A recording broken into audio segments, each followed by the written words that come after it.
नारी सुरक्षा दाबी नहीं ब्रह्मपुर एसपी कार्यालय सम्मुखें विक्षोभ करिछि प्रमिला देवी महिला संघ कर्मकर्ता। ब्रह्मपुर जिला पुलिस, गंजाम जिला पुलिस और कंधमाल जिला पुलिस अधिकांश थाना अधिकारी माने निर्यातित महिला अभियोग ग्रहण करुनाहांती बोली अभियोग करिछि संघ।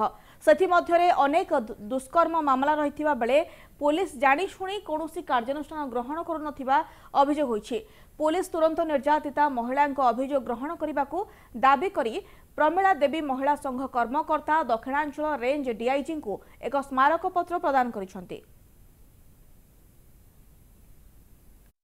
गोटे आसी दिगपहंडी काजल पात्र दुष्कर्म होती, दारिंगबाड़ी दुष्कर्म होती, बर्तमान रंभारे गोटे दुष्कर्म होती, दिगपहंडी थाना पुरस्तंभर थाना दिखाई वाईसी साहाय्य करिसेंती किंतु किसी जिनिस पत्र देना से आज मु राजरास्ता को आसी ओल्लैची मत न्याय देवार अच्छे केते जगह